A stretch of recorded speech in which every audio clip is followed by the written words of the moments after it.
Mi suegro le dio a mi hijo piedras en una caja de iPhone en su cumpleaños diciendo: «Solo los niños bien portados reciben premios». Todos se burlaron, pero 30 minutos después se hizo un silencio sepulcral cuando yo: «Si aún no estás suscrito al canal, haz clic en el botón de suscripción y activa la campanita para no perderte ninguna de nuestras historias. Tu apoyo significa todo para nosotros. Si esta historia te parece interesante, déjale un like. También me encantaría saber de qué ciudad eres. Déjanos el nombre de tu ciudad en los comentarios. Ahora empecemos con la historia. El olor a pastel de chocolate recién horneado y el murmullo alegre de los compañeritos de Mateo llenaban nuestra pequeña casa. Hoy mi campeón cumplía 10 años.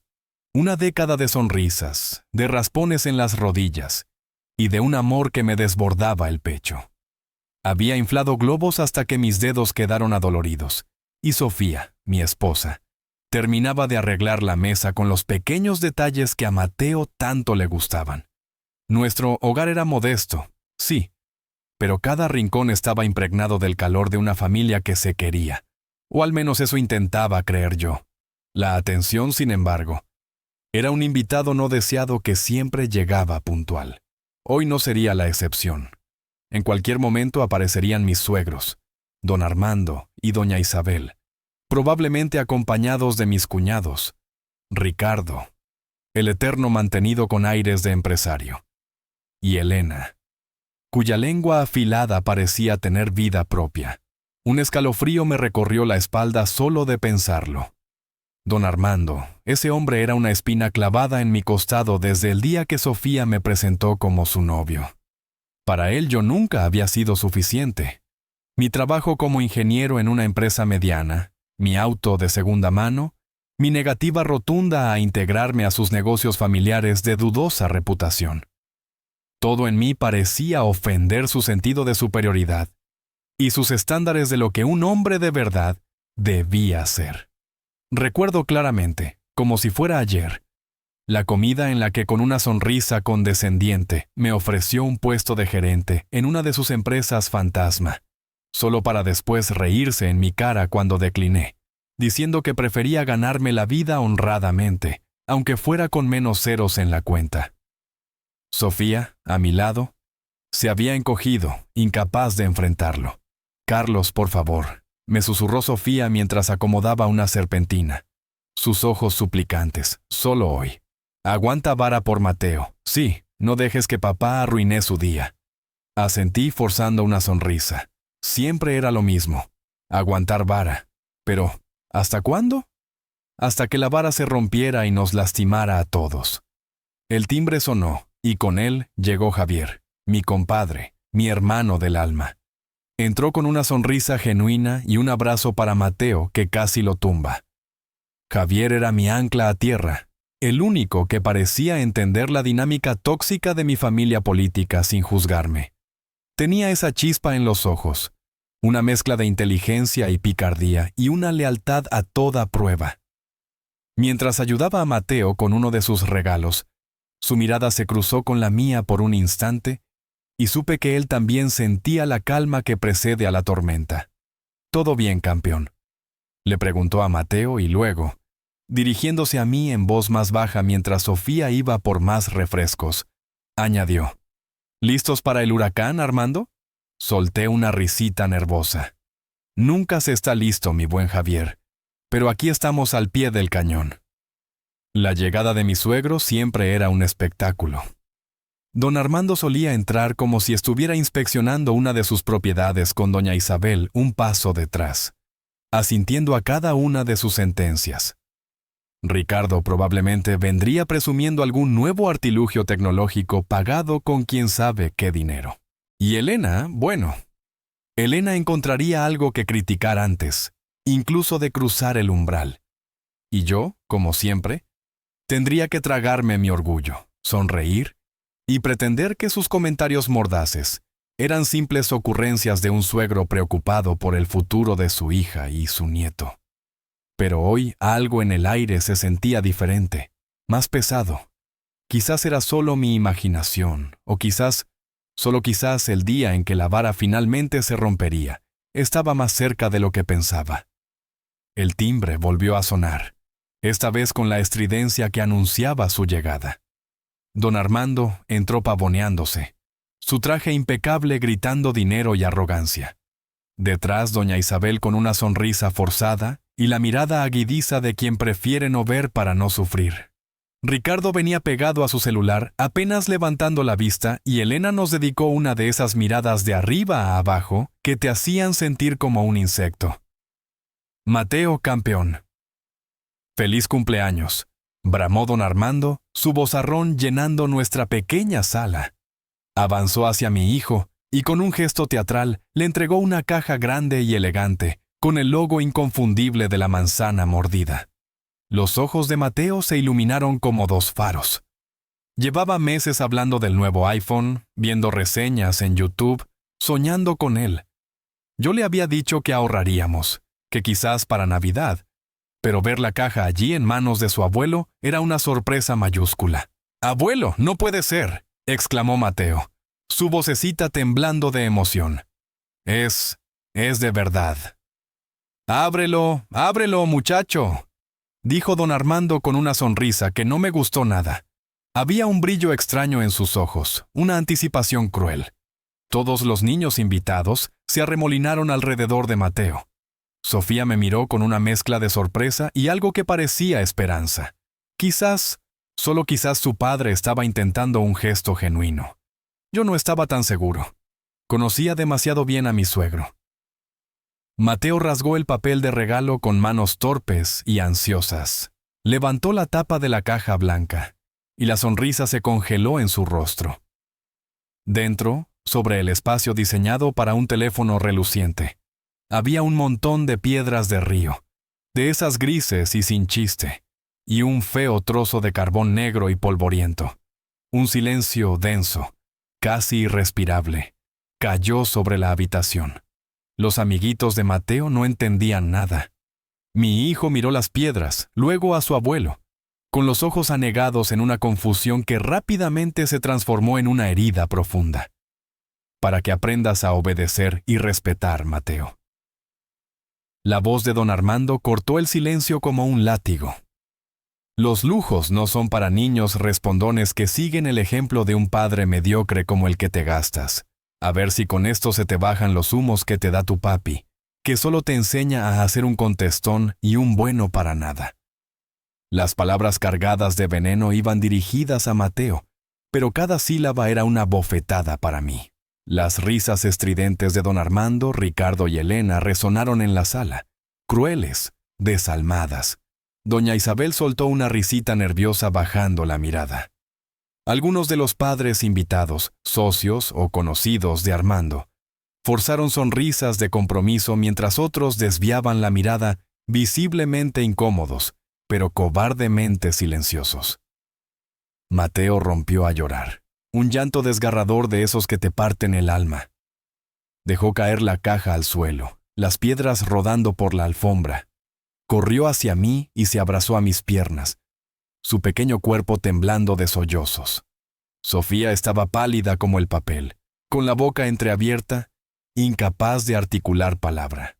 La vi mirar a su padre, luego a Mateo, luego a mí, atrapada en una red de lealtades imposibles y miedo paralizante. Yo sentí como la sangre me hervía, como una furia helada comenzaba a trepar desde el estómago hasta la garganta. Acaricié el cabello de Mateo, intentando transmitirle una calma que yo mismo no sentía. Levanté la vista y mis ojos se encontraron con los de don Armando. Su sonrisa era triunfal, la de un matón que disfruta su victoria. En ese instante supe que algo se había roto para siempre. No solo la ilusión de mi hijo, sino mi paciencia, mi tolerancia, mi estúpida costumbre de aguantar vara. El llanto de Mateo era un puñal en mi pecho. Lo levanté en brazos, acunándolo, sintiendo sus lágrimas mojar mi camisa. La sala seguía sumida en un silencio incómodo, roto solo por las risitas mal disimuladas de mis cuñados y la respiración agitada de mi hijo. «Suficiente», dije. Mi voz apenas un susurro, pero cargada con el peso de años de humillaciones contenidas. Don Armando arqueó una ceja, su expresión burlona intacta. ¿Qué dijiste, Carlos? ¿Acaso el ingenierito se molestó? Respiré hondo, con Mateo aún en mis brazos. Me erguí. Dije que suficiente, Armando, repetí, esta vez con una firmeza que sorprendió a todos, incluyéndome a mí mismo. Tu teatro de crueldad, tu necesidad de pisotear a los demás para sentirte grande, se termina hoy. Aquí, ahora. Caminé lentamente hacia él, pasando entre los invitados atónitos. Recuerdo perfectamente, Armando, continué. Mi voz subiendo de volumen clara y cortante hace unos 5 años cuando tenía aquella oportunidad de un proyecto importante en Guadalajara, un proyecto que significaba mucho para mi carrera, para el futuro de mi familia. Hice una pausa mirándolo fijamente y recuerdo cómo te encargaste personalmente de hablar con el director de esa empresa, un viejo conocido tuyo, para advertirle sobre mi supuesta incompetencia y mi carácter difícil. Todo porque me negué a ser uno más de tus títeres. La sonrisa de don Armando vaciló por primera vez. Elena intentó intervenir. Carlos, por favor, no es momento ni lugar para tus resentimientos. La ignoré y no contento con eso, proseguí. También recuerdo cada una de las veces que has menospreciado a Sofía por haberme elegido, cada vez que la has hecho sentir culpable por no seguir tus planes para ella. Pero humillar a un niño de 10 años en su propio cumpleaños delante de sus amigos. Eso, Armando, eso cruza una línea que no voy a permitir que nadie vuelva a pisar. Me volví hacia Mateo, que había dejado de llorar, y me miraba con los ojos hinchados, pero llenos de una extraña expectación. Le sequé las lágrimas con el pulgar. Campeón, le dije con toda la ternura que pude reunir. Tu abuelo es un maestro de las bromas pesadas y sin gracia, pero yo también tengo una sorpresa para ti. Caminé hacia el pequeño estudio donde guardaba mis cosas, y de un cajón saqué otra caja idéntica a la que Armando había traído. Regresé a la sala y se la entregué a Mateo. Feliz cumpleaños, mi amor. Esto es de tu papá, porque eres un niño maravilloso, inteligente, valiente, y te mereces esto y mucho más, sin importar lo que este señor o cualquier otra persona diga. Mateo abrió la caja con manos temblorosas. Dentro, reluciente y nuevo, estaba el iPhone que tanto había deseado. Sus ojos se abrieron como platos, y una sonrisa enorme, aunque todavía empañada por las lágrimas recientes, iluminó su rostro. Se lanzó a mis brazos, esta vez llorando de alivio y alegría.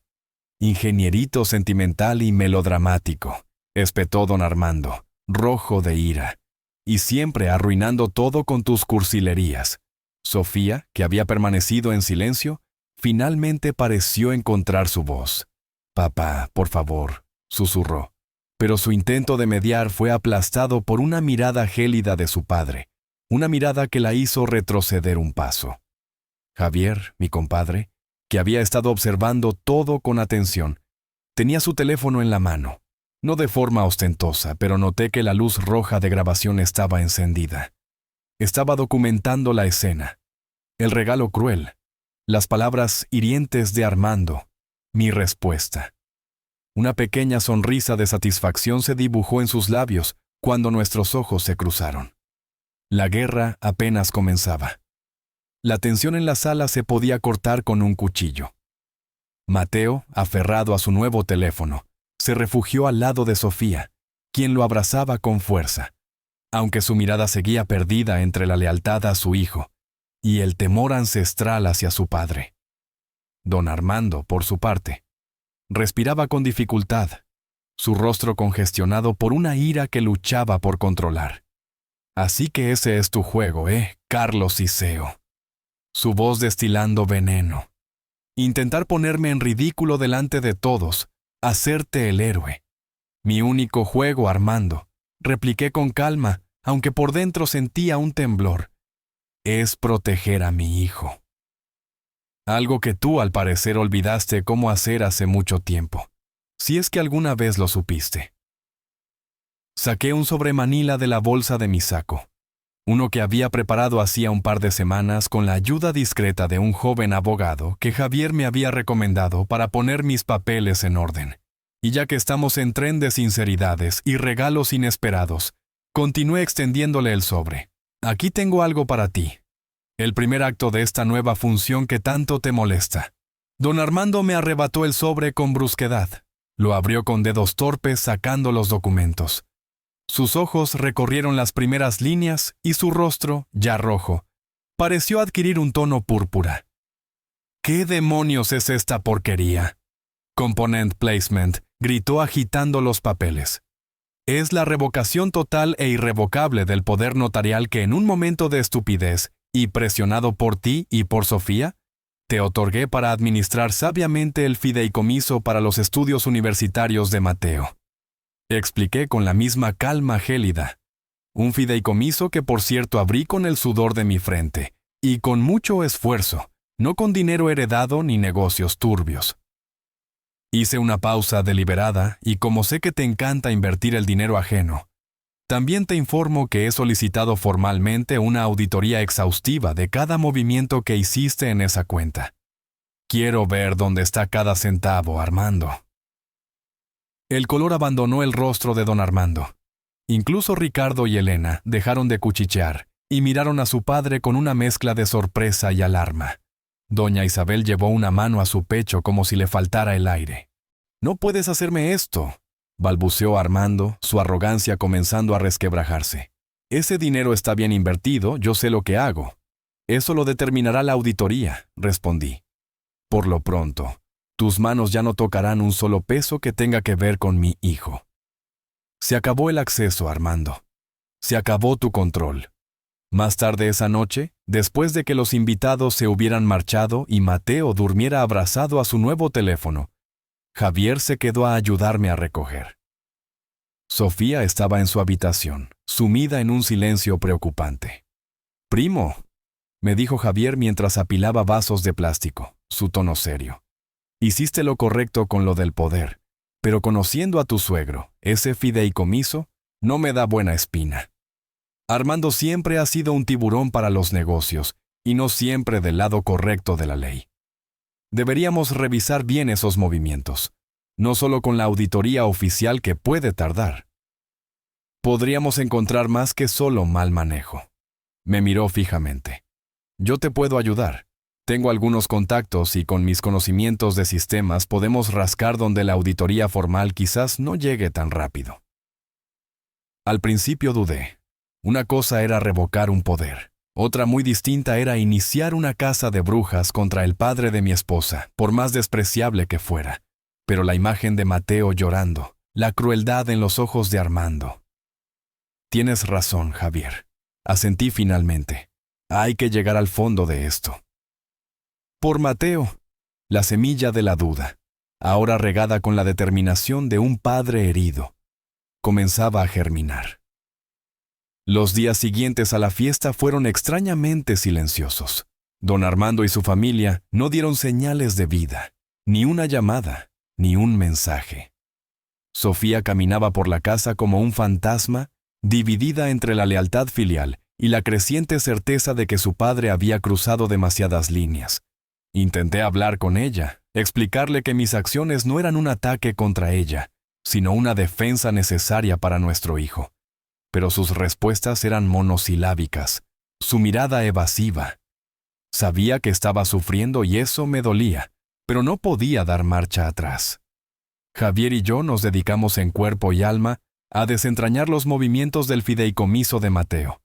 Él con una habilidad sorprendente para navegar entre estados de cuenta bancarios y jerga financiera, y yo, aprendiendo sobre la marcha, motivado por una sed de justicia que crecía con cada nuevo descubrimiento. La auditoría oficial avanzaba con la lentitud exasperante de la burocracia, pero nuestros hallazgos preliminares ya eran alarmantes. «Mira esto, Carlos», dijo Javier una noche señalando la pantalla de su laptop. Estábamos en mi pequeño estudio, rodeados de papeles y tazas de café frío. Aquí hay varias transferencias importantes a una cuenta personal de Ricardo. justo en las fechas en que se compró su auto deportivo y cuando hizo ese viaje de prospección de negocios a Las Vegas del que tanto presumió. Mi sangre hirvió. Ricardo, el parásito bueno para nada, no solo había vivido a costa de su padre, sino que también había metido sus sucias manos en el futuro de mi hijo. Y mira las justificaciones que don Armando anotó en los registros del fideicomiso, continuó Javier, su voz teñida de indignación. Préstamo familiar con retorno garantizado. Inversión en oportunidad única para Ricardo. Puras patrañas, Carlos. Esto es un desfalco en toda regla. Decidí que Sofía tenía que saberlo. No podía seguir protegiéndola de la verdad, por dolorosa que fuera. Una tarde con Mateo jugando en casa de un amigo, me senté con ella en la sala y con toda la delicadeza que pude, le mostré los documentos, las transferencias, las fechas que coincidían con los gastos exorbitantes de su hermano.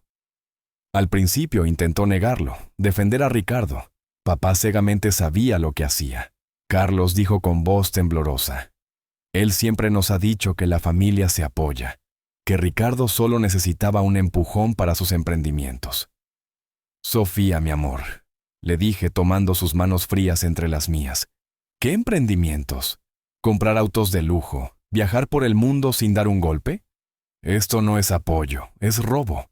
Le están robando el futuro a nuestro hijo. Le mostré cómo los supuestos préstamos a Ricardo, sumados a otras inversiones opacas de don Armando, habían reducido el capital del fideicomiso a casi la mitad de lo que yo había depositado con tanto sacrificio a lo largo de los años. Vi cómo la negación en sus ojos se transformaba en una comprensión horrorizada. Las lágrimas comenzaron a rodar por sus mejillas. «No puede ser», susurró mi papá, mi hermano. Fue entonces cuando Sofía pareció recordar algo. Se levantó bruscamente y fue a su tocador. Regresó con una pequeña libreta. Una vez comenzó su voz apenas audible. Escuché a papá hablar por teléfono con Ricardo. Estaba muy enojado. Decía algo sobre cubrir un agujero antes de que alguien se diera cuenta. Anoté la fecha porque me pareció extraño. Buscó en la libreta. Aquí está, y coincide con una de las transferencias más grandes que me mostraste. En ese momento, Sofía pareció recordar también otras cosas. Pequeñas piezas de un rompecabezas que ahora comenzaban a encajar. Recordó las veces que su padre la había presionado para firmar documentos que no entendía del todo por el bien de la familia. Las veces que la había hecho sentir culpable por cuestionar sus decisiones financieras, acusándola de no tener visión para los negocios o de ser igual de desconfiada que tu marido. La manipulación sutil, constante, que había normalizado durante años, ahora se le revelaba en toda su crudeza. El velo comenzaba a caer, y la imagen idealizada de su padre empezaba a mostrar fisuras profundas y oscuras. Mientras Sofía lidiaba con la dolorosa revelación sobre su hermano y la complicidad de su padre, una nueva pieza del rompecabezas, mucho más siniestra, estaba a punto de caer en nuestras manos. Una noche, mi celular sonó, un número desconocido. Dudé en contestar, pero algo me impulsó a hacerlo. Bueno, Carlos Estrada. La voz al otro lado sonaba nerviosa, casi clandestina. Sí, habla él. ¿Quién es usted?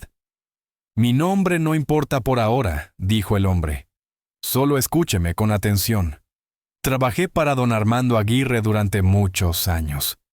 Fui su contador principal hasta hace unos meses, cuando me despidió injustamente por negarme a maquillar ciertos números. Hizo una pausa como tomando valor. Lo que le hizo a su hijo en su cumpleaños fue una canallada. Señor Estrada, pero es solo la punta del iceberg. Don Armando no solo ha malversado el fideicomiso de su nieto. Sentí un nudo en el estómago. ¿A qué se refiere? Pregunté haciendo una seña a Javier, que estaba a mi lado revisando unos documentos para que escuchara. Puse la llamada en altavoz. Don Armando, continuó la voz, ha estado utilizando la identidad de su hijo Mateo Estrada desde que el niño era muy pequeño. Su número de seguro social, su CURP, todo lo ha usado para abrir líneas de crédito. solicitar préstamos a nombre del niño para sus empresas fachada, incluso para figurar como socio o prestanombres en negocios que no podrían resistir una auditoría fiscal seria. Lo sé porque yo mismo tuve que procesar algunas de esas operaciones bajo amenaza. Un frío glacial me recorrió el cuerpo. Miré a Javier, cuyos ojos reflejaban la misma incredulidad y horror que cegamente se veían en los míos. Usar la identidad de su propio nieto, de un niño indefenso para sus chanchullos, era monstruoso, inconcebible. ¿Tiene pruebas de lo que dice?, pregunté. Mi voz ronca. Tengo copias de algunos documentos, solicitudes de crédito, actas constitutivas.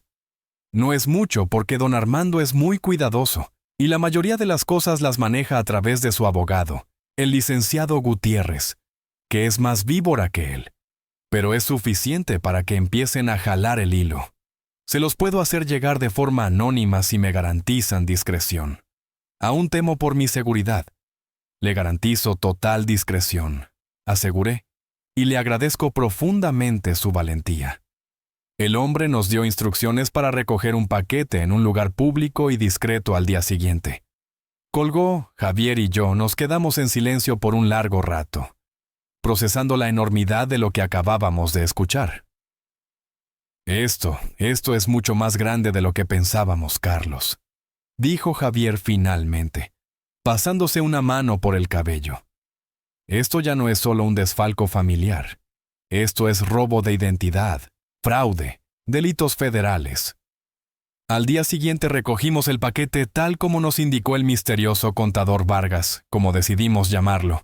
Dentro había una carpeta con copias de solicitudes de tarjetas de crédito a nombre de Mateo, algunas con saldos al límite, contratos de préstamos pequeños donde figuraba el nombre de mi hijo como solicitante o aval usando la dirección de la oficina de don Armando, e incluso el borrador de un acta constitutiva de una empresa de servicios generales donde Mateo, un niño de entonces 7 años, aparecía como uno de los accionistas minoritarios. La rabia que sentí fue indescriptible.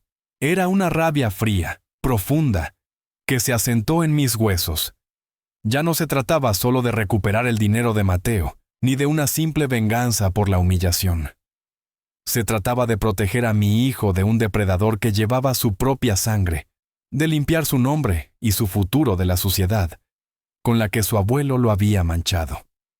Cuando le mostré los documentos a Sofía, su reacción fue de un espanto absoluto. Ya no había dudas, ni justificaciones, ni lealtades divididas, solo el horror puro al ver hasta dónde era capaz de llegar su padre.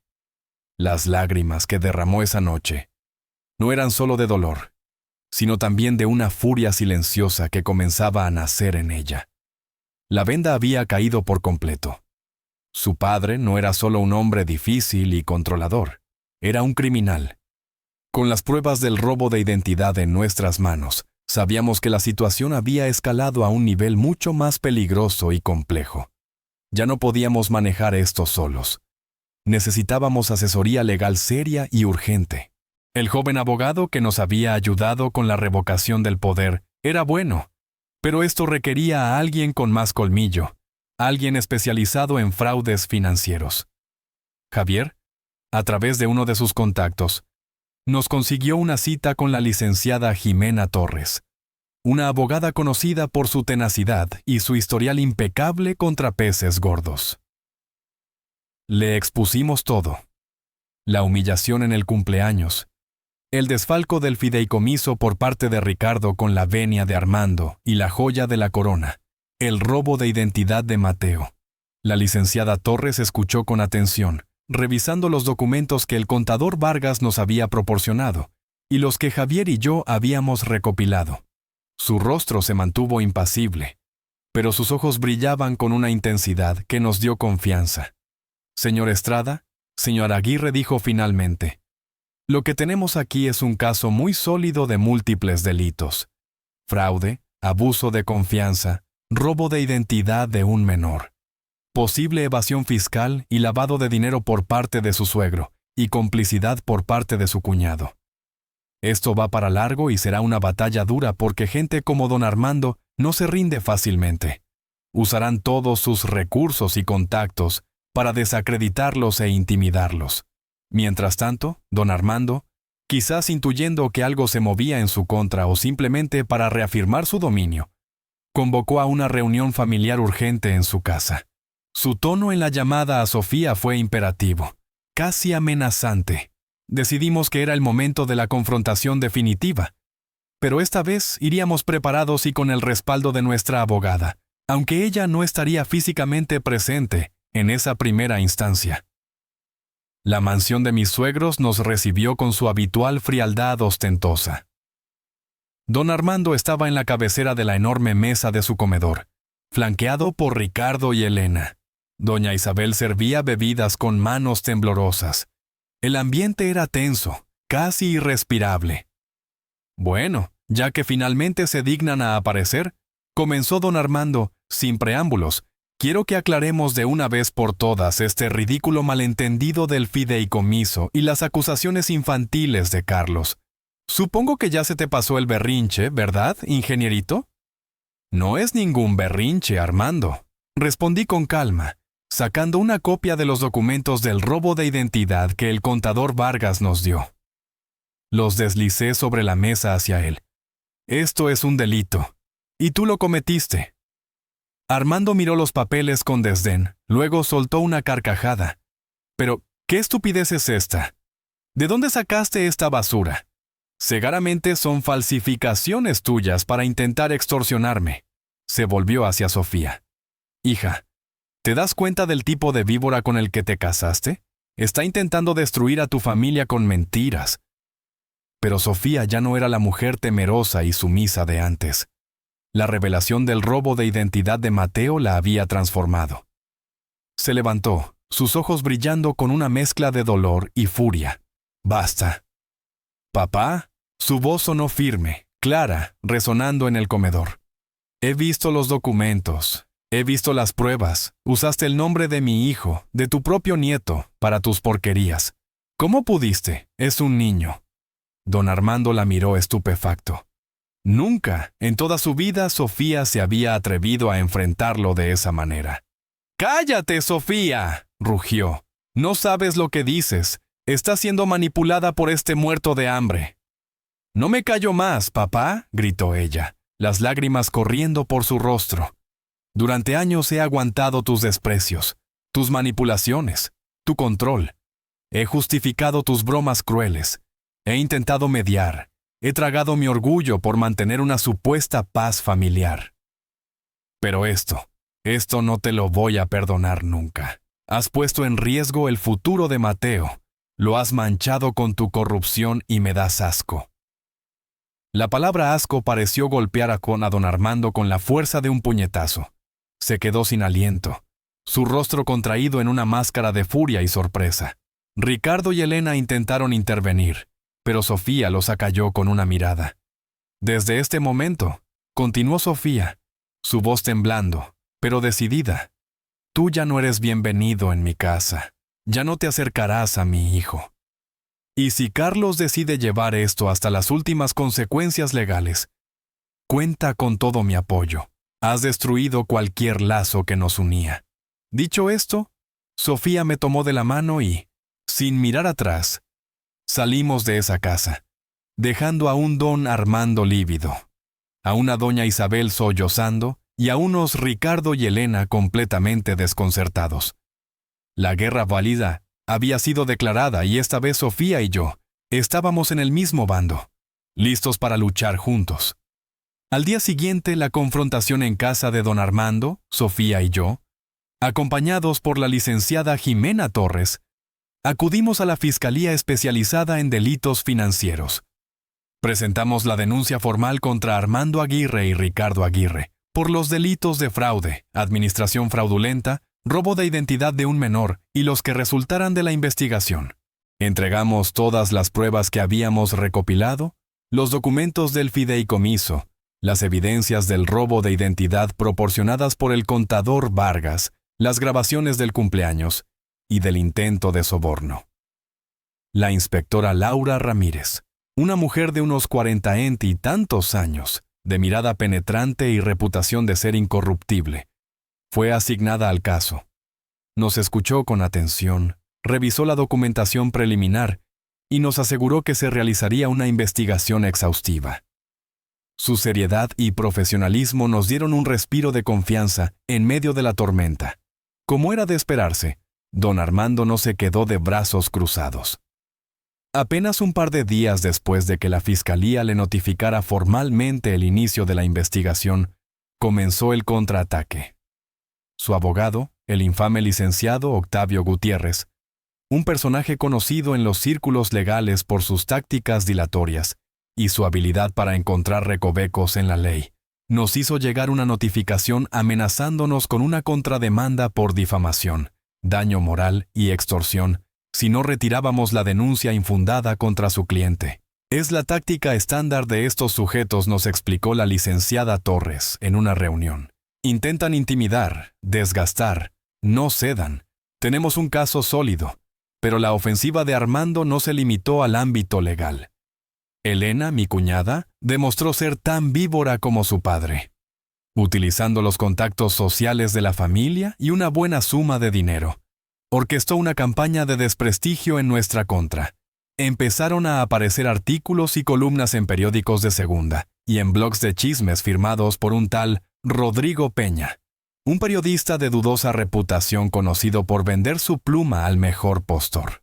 Las notas pintaban a Carlos como un arribista resentido, que, al no poder igualar la fortuna de su suegro, intentaba destruirlo por envidia. A Sofía la describían como una esposa débil y manipulada, una pobre mujer que había sido puesta en contra de su propia familia por un marido controlador. Hablaban de disputas familiares sacadas de proporción y ponían en duda la veracidad de nuestras acusaciones, sugiriendo que todo era un montaje para obtener dinero de don Armando. «Inmiserables», exclamó Javier cuando le mostré uno de los artículos. Él, con su pericia en el mundo digital, se dio a la tarea de rastrear el origen de la campaña. Este Rodrigo Peña es un mercenario conocido y mira, las notas siempre se publican primero en portales financiados por empresas vinculadas a tu suegro o a sus amigos. La licenciada Torres nos aconsejó mantener un perfil bajo y no responder directamente a las provocaciones mediáticas. Dejemos que la investigación siga su curso. La verdad siempre sale a la luz. Mientras tanto, cualquier declaración pública podría ser usada en su contra o entorpecer el trabajo de la Fiscalía. Sin embargo, Javier insistió en que no podíamos quedarnos completamente callados ante la difamación. Carlos, tu reputación profesional también está en juego, la de Sofía como madre. Necesitamos una estrategia de contención. Con la aprobación de la licenciada Torres, Javier nos ayudó a redactar un comunicado breve y conciso que distribuimos a través de un pequeño círculo de periodistas serios y en nuestras propias redes sociales, las pocas que usábamos en él. Sin entrar en detalles del caso para no afectar la investigación, afirmábamos nuestra confianza en las autoridades. Reiterábamos que nuestras acciones estaban motivadas únicamente por la búsqueda de justicia y la protección de un menor. Y lamentábamos que asuntos familiares privados se ventilaran de forma malintencionada. Era una forma de decir, estamos aquí, no nos escondemos y creemos en la verdad, sin caer en el juego sucio de Armando y Elena. La batalla se libraba en múltiples frentes y cada día era una prueba de resistencia. La investigación de la inspectora Ramírez avanzaba, aunque no sin obstáculos. Don Armando, fiel a su estilo, comenzó a mover sus palancas. Nos llegó el rumor a través de una fuente discreta de la licenciada Torres dentro de la Fiscalía, que un alto funcionario, amigo de Armando de sus años universitarios, había sugerido a la inspectora Ramírez que manejara el caso con la debida discreción y celeridad, un eufemismo para decir, no escarbes demasiado y cierra esto rápido. La inspectora Ramírez, sin embargo, demostró ser una mujer de una pieza. Aparentemente respondió a su superior que todos los casos se manejaban con la misma rigurosidad, sin importar el apellido o la cuenta bancaria del investigado. Esta actitud nos dio un respiro, pero también nos hizo conscientes del poder y la red de influencias contra la que luchábamos. Mientras la presión se ejercía en los altos niveles, El licenciado Gutiérrez intentaba torpedear la investigación desde abajo. Supimos que contactó al contador Vargas. Primero, con ofertas veladas de reconsiderar su situación laboral, se aclaraba ciertos malentendidos sobre los documentos que nos había proporcionado. Como Vargas se negó, Gutiérrez pasó a las amenazas más directas, insinuando que podría tener problemas legales por haber sustraído información confidencial de su antiguo empleador. El contador Vargas, aunque visiblemente asustado, no se dejó intimidar por completo. Una tarde nos llamó a Carlos y a mí pidiendo vernos con urgencia. Nos encontramos en un café discreto. Estaba pálido y sudoroso. El licenciado Gutiérrez me citó ayer. Nos dijo en voz baja, mirando constantemente a su alrededor. Me ofreció una suma considerable de dinero, 5 veces mi liquidación, si firmaba una declaración jurada diciendo que los documentos que les di eran falsos o que yo los había malinterpretado. Que don Armando era una víctima de un complot de ustedes. ¡Qué canalla!, exclamé, sintiendo la bilis subirme por la garganta. Esperen, eso no es todo, continuó Vargas sacando un pequeño dispositivo de grabación de su bolsillo. Intuía que algo así podría pasar, así que fui preparado. Presionó un botón y escuchamos la voz untuosa de Gutiérrez, haciendo la oferta, seguida de amenazas veladas sobre consecuencias muy serias si no cooperaba. Lo grabé todo, dijo Vargas con una media sonrisa nerviosa. Pensé que esto podría servirles. Le agradecimos efusivamente su valentía.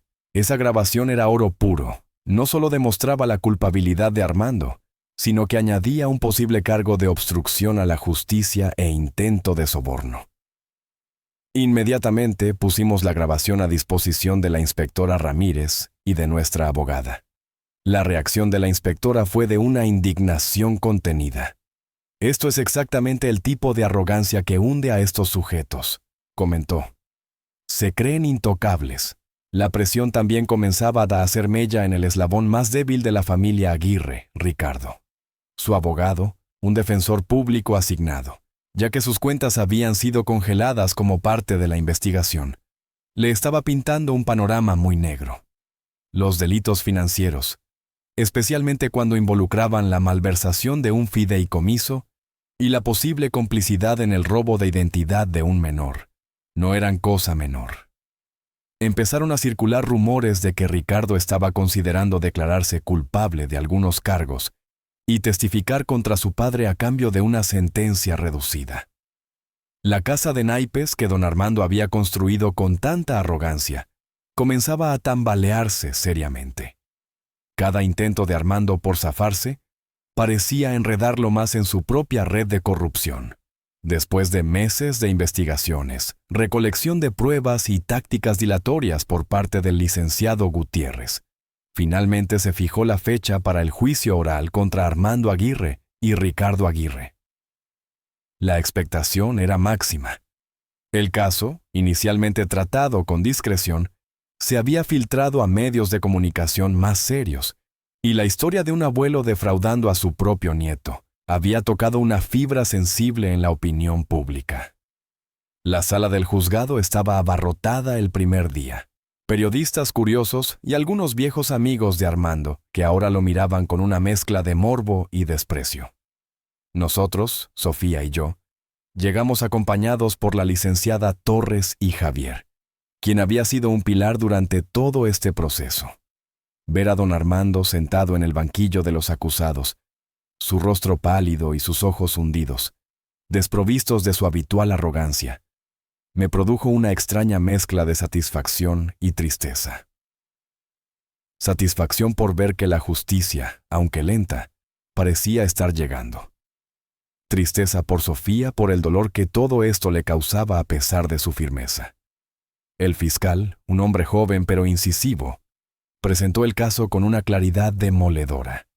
La licenciada Torres, actuando como coadyuvante de la Fiscalía en representación nuestra como víctimas, complementó cada acusación con pruebas contundentes.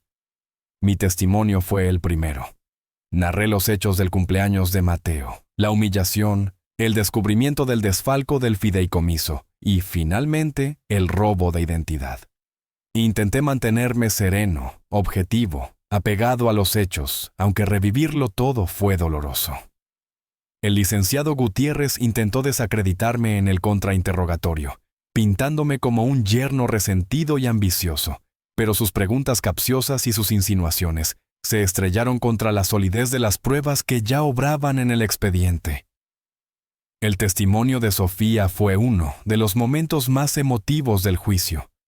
Con la voz entrecortada pero firme, habló del amor por su hijo, de la ceguera inicial hacia las acciones de su padre, y del doloroso despertar al descubrir la verdad. Confirmó las manipulaciones de Armando, su control sobre la familia y el impacto devastador que el robo de identidad de Mateo había tenido en ella. Muchos en la sala, incluso algunos periodistas curtidos, se conmovieron visiblemente.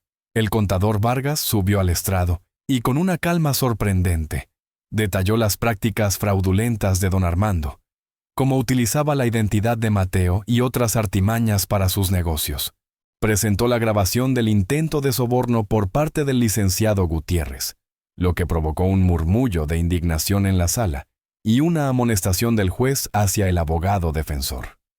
Javier también testificó explicando con precisión técnica cómo se habían obtenido algunas de las pruebas digitales que vinculaban directamente a Ricardo con el desfalco del fideicomiso mensajes borrados de su computadora, donde se jactaba con amigos de sus hábiles movidas financieras a costa del ahorro del esquintle, y coordinaba con don Armando la justificación de los retiros.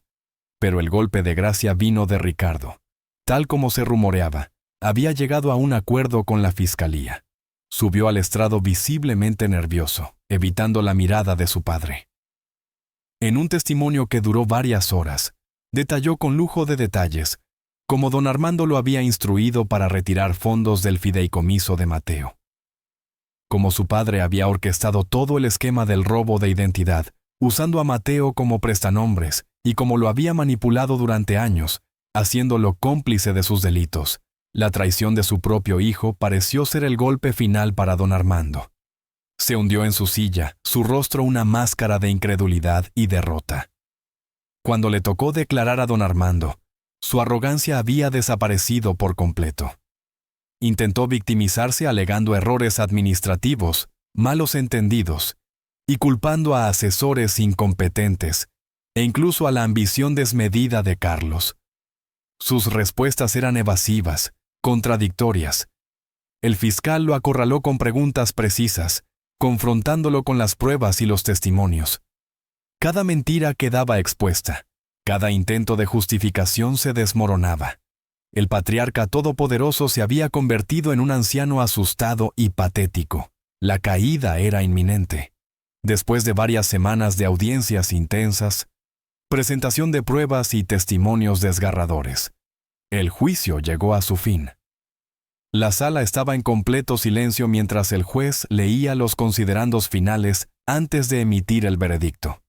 El licenciado Gutiérrez había intentado una última maniobra desesperada en sus alegatos finales, recurriendo a sentimentalismos baratos sobre la unidad familiar rota y la presión indebida sobre su cliente, pero sus palabras sonaron huecas ante la montaña de evidencia acumulada. «Este tribunal», comenzó el juez con voz solemne, después de haber escuchado a todas las partes y valorado exhaustivamente las pruebas presentadas, ha llegado a una decisión. Mi corazón latía con fuerza.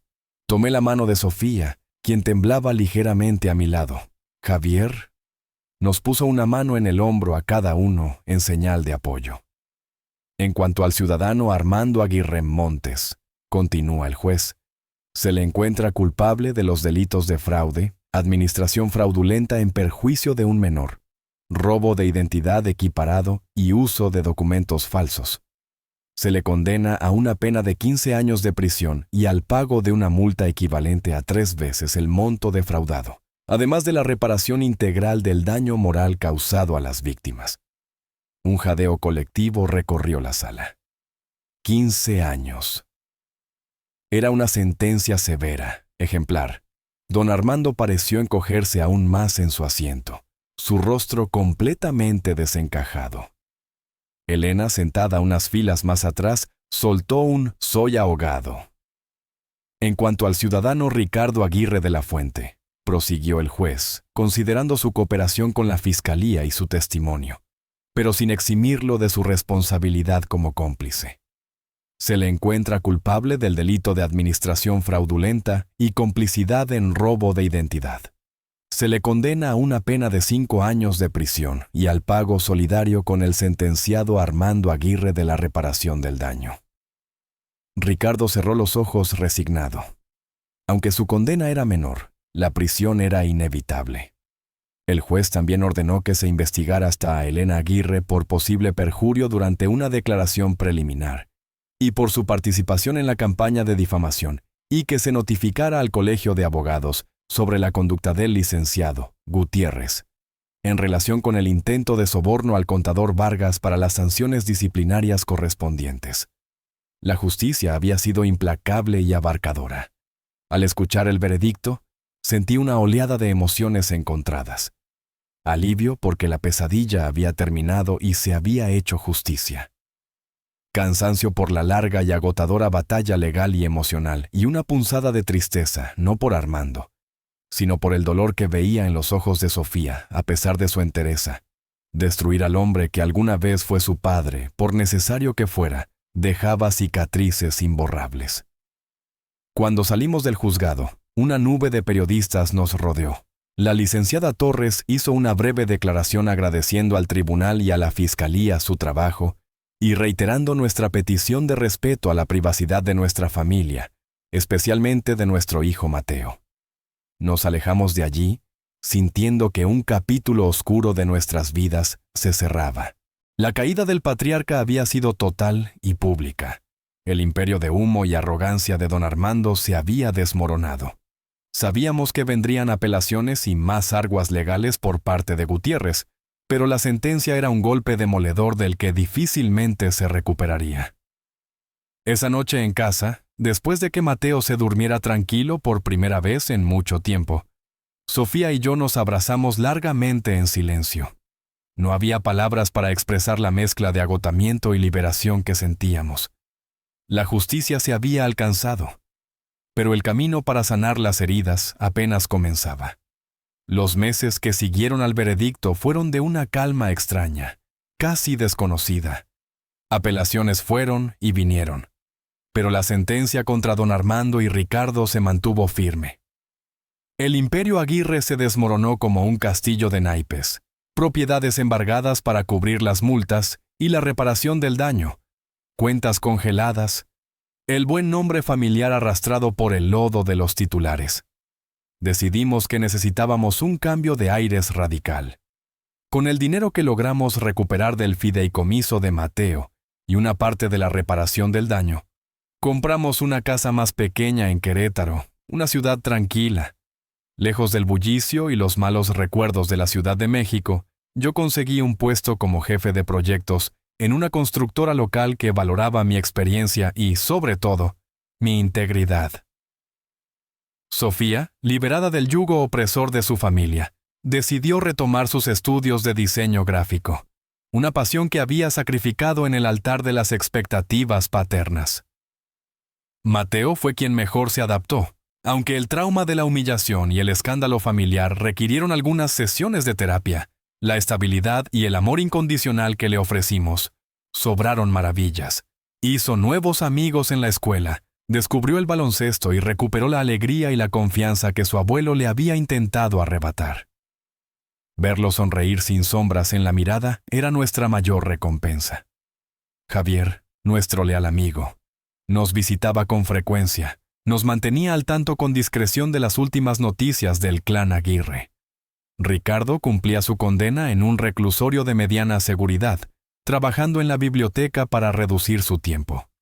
Elena, después de una multa considerable por difamación y una investigación por perjurio que afortunadamente no pasó a mayores para ella, había desaparecido del radar social, viviendo una vida mucho más modesta y anónima, probablemente consumida por la amargura y el resentimiento. Doña Isabel, la matriarca caída, vivía sola en un pequeño departamento alquilado, el único bien que le quedó después de los embargos. Un par de veces intentó contactar a Sofía, no para pedir perdón, sino para lamentarse de su tragedia y, entre líneas, solicitar ayuda económica. Sofía, con una fortaleza que me llenaba de orgullo, le respondió con una carta breve, pero contundente. En ella expresaba su tristeza por la situación, pero le recordaba que las acciones de Armando y Ricardo eran la única causa de su desgracia, y que aunque no les deseaba ningún mal, había decidido proteger la paz de su propia familia por encima de todo. Estableció límites claros y definitivos. Ya no había espacio para la manipulación ni la culpa. A veces, por las noches, Sofía y yo hablábamos de todo lo ocurrido, de cómo la ambición desmedida y la soberbia de un hombre podían destruir no solo su propia vida, sino también la de quienes lo rodeaban. De la importancia de la honestidad, del respeto, de esos valores que don Armando había pisoteado y que nosotros nos esforzábamos por inculcar en Mateo. Estábamos reconstruyendo nuestras vidas sobre cimientos nuevos, más sólidos, hechos de amor, confianza y resiliencia. El camino había sido doloroso, pero nos había fortalecido como individuos y como familia. Habíamos aprendido que la verdadera riqueza no se mide en cuentas bancarias ni en propiedades, sino en la tranquilidad de conciencia y en la calidez de un hogar donde reina el respeto. El legado de don Armando era de ruina y vergüenza. El nuestro, esperábamos, sería de integridad y amor. Pasaron casi 2 años. La vida en Querétaro nos había sentado bien. Mateo era un adolescente incipiente, lleno de energía y sueños. Sofía estaba a punto de graduarse y ya tenía algunas ofertas de trabajo interesantes. Yo disfrutaba de mi empleo, sintiéndome valorado y respetado. Las noticias sobre la familia Aguirre eran cada vez más esporádicas, ecos lejanos de una tormenta que ya había pasado. Una tarde recibimos una llamada inesperada. Era el capellán del centro penitenciario donde don Armando cumplía su condena. Con voz compasiva nos informó que la salud de mi suegro se había deteriorado rápidamente. Padecía una enfermedad terminal y los médicos le daban pocas semanas de vida. Don Armando, en un aparente momento de lucidez o desesperación, había solicitado ver a Sofía antes de morir. Según palabras del capellán, la noticia nos cayó como un balde de agua fría. Sofía se quedó en silencio procesando la información. A pesar de todo el daño, de toda la traición, la figura de su padre, aunque rota y despreciable, seguía ligada a ella por lazos de sangre. Esa noche hablamos largo y tendido. No sé qué hacer, Carlos. Me confesó con los ojos llenos de una tristeza antigua. Debo ir. ¿Qué le diría? ¿Qué mensaje le estaría dando a Mateo si voy corriendo a ver al hombre que tanto nos lastimó? La miré con todo el amor y la comprensión que sentía. Mi amor, le dije, la decisión es tuya y solo tuya. No hay respuestas correctas o incorrectas, pero piensa en ti, en tu paz. Y sí, piensa en qué ejemplo quieres darle a Mateo. Él ya sabe quién es don Armando y también sabe quiénes somos nosotros. Después de meditarlo mucho, tomé una decisión. Iré yo, le dije a Sofía. No por él, ni por obligación. Iré para cerrar este ciclo definitivamente por mí, por ti, por Mateo, para que tú no tengas que cargar con esa duda o ese peso. Sofía me miró sorprendida. Luego asintió con gratitud. Unos días después visité a don Armando en la enfermería de la prisión. Estaba irreconocible, consumido por la enfermedad, apenas una sombra del hombre arrogante y poderoso que había sido. Me miró con ojos febriles, donde se mezclaba el desconcierto y quizás un atisbo de temor. Intentó hablar su voz, un susurro apenas audible. Palabras entrecortadas sobre errores, arrepentimiento, quizás incluso una velada petición de perdón, aunque su orgullo seguía luchando hasta el final.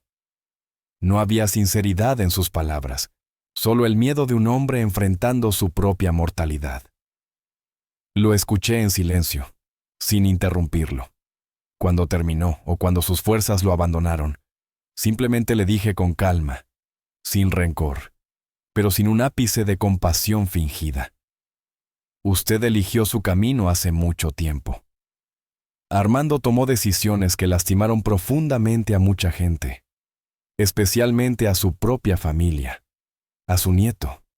Yo, por mi parte, elegí proteger a mi hijo y enseñarle a ser un hombre de bien, un hombre honesto y respetuoso. Espero, por su bien, que en estos últimos momentos encuentre algo de la paz que usted mismo se encargó de destruir para otros. Me levanté y me fui sin mirar atrás. No sentí odio, ni siquiera lástima, solo un vacío indiferente. El ciclo, para mí, estaba cerrado. Semanas después nos notificaron el fallecimiento de don Armando. Se fue solo, como había vivido sus últimos años, rodeado únicamente por los fantasmas de sus errores. Esa noche, mientras cenábamos, Mateo, ya con sus 12 años y una madurez incipiente, nos miró a Sofía y a mí. «Papá, mamá», dijo con una seriedad que nos conmovió. «Sé que el abuelo Armando hizo cosas muy malas, pero gracias por enseñarme que el amor de verdad, el de la familia de verdad, no lastima, no engaña, no traiciona. Gracias por ser los papás que son Sofía». Y yo, nos miramos con los ojos húmedos. Lo abracé fuerte y luego a ella. En ese abrazo, en la calidez de nuestro pequeño hogar, encontré la paz definitiva. Habíamos enfrentado la oscuridad y habíamos salido de ella más fuertes, más unidos. El verdadero legado, el que realmente importaba, se estaba construyendo allí mismo en el amor y el respeto de nuestra pequeña gran familia. M.